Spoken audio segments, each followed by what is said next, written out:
Hello everyone and welcome back to Scrummy. Today I'm going to show you how easy it is to make your own homemade bagels. There's a few steps involved in making them, but nothing too difficult that you won't be able for. Okay everyone, let's start baking. It's best to use strong white flour just like this one, and I use a fast action yeast as well. Use a large bowl and pour in the strong white flour and add in the yeast, the sugar and the salt. Make sure not to add the salt on top of the yeast as you don't want to kill it. Now we're going to add in the warm water. I add in about 3/4 of it and I give it a good mix just to see what the texture is like, and if I need to, I'll add the remainder, and this definitely does need the rest of the water. Bring the dough together, and I find it easier using my hands to do this. Place it on a floured surface, and now it's very important that you knead this for about 10 minutes. You can make this bagel dough in a KitchenAid. If it has a dough hook, it's a much quicker way of making it, but I wanted to show you how easy it is to make it by hand. And not everyone has a mixer or a dough hook.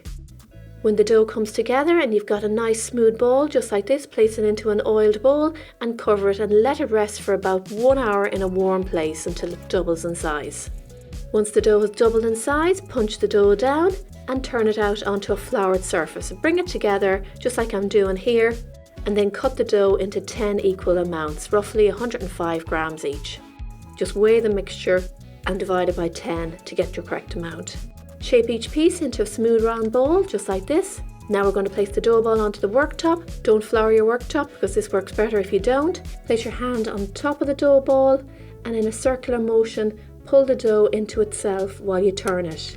This takes a little practice, so don't worry if it's not perfect. Gently press a finger into the center to form a ring and stretch the ring out to about 1.5 inches and place it on a lined baking tray. Once they're all done, repeat the shaping of the bagel as they will have sprung back into shape. Cover with cling film and a tea towel and allow to rest for about half an hour.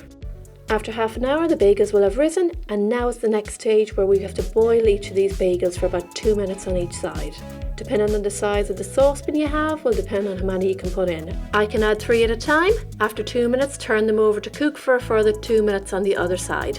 By boiling the bagel, it gives them the chewy bread we all love in a New York bagel. Remove from the water and place on a lined baking tray. Brush all over with egg and top with your favourite seeds. I love poppy seeds, sesame seeds and multigrain seeds. There's so many other options to choose from. You'll find the recipe for these homemade bagels in the description box under the video. These are ready, so we can pop these into the oven now for 20 minutes. These are baked, they're a lovely golden brown colour, just the way we want them, and I have to say, they look fantastic. Allow them to cool fully, and I have to say bagels taste best the next day, but of course if you want to try them you can. And this is how I like to eat them. I love to toast them and add cream cheese, sliced red onion and bacon, and I top them with my sweet chilli jam, which you'll find on my YouTube channel if you want to make it. And there you have it, not too difficult at all, and I hope you all try them out. Let me know in the comments below what your favourite type of bagel is. I would love to know, and what's your favourite topping that you like to put on it as well. Thanks for watching. Don't forget to subscribe. I'd love to see some of you back here on my channel. Happy baking everyone. Enjoy!